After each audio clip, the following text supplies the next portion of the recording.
one of the oldest trade organizations in West Virginia. We were founded in 1915 along with the West Virginia Manufacturing Association. So you can see we've been around for a long time.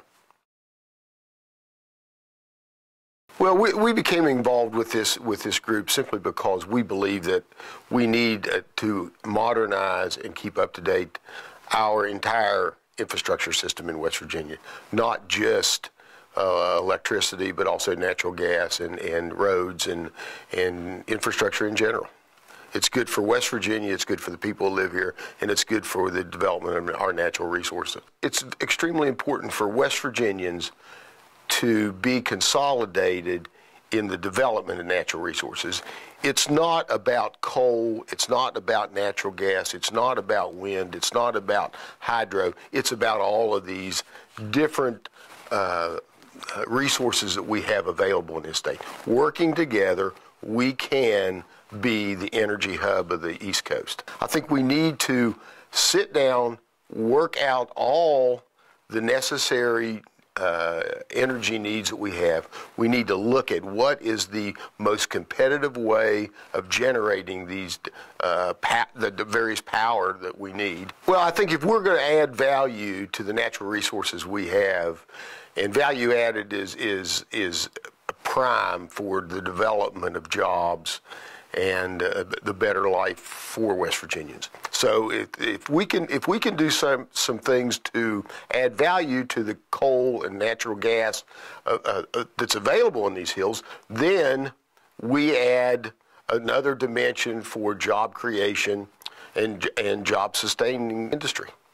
If we lost the abilities to have electricity at the switch of a light in our home or power in our businesses, we would see a tremendous outmigration of businesses. I mean, businesses, we need to import businesses to West Virginia.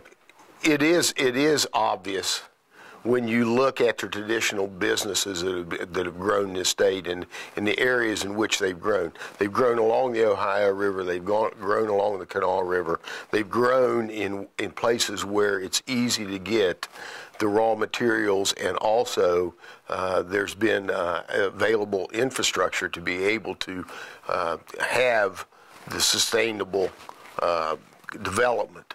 And I think if you look at the water, the rail, the power line, the gas line underground, the phone lines, it's in places where there has been a concerted effort to develop these things. If we're going to talk about where our position is in the 21st century, we need to be able to be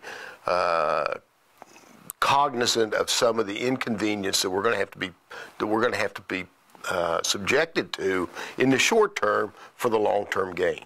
Well, the demand for energy is always going to be there. Because we are in a downturn, the investment dollars are not being made in this country at this point in time. The need for energy is always going to be there. It's always going to be increasing.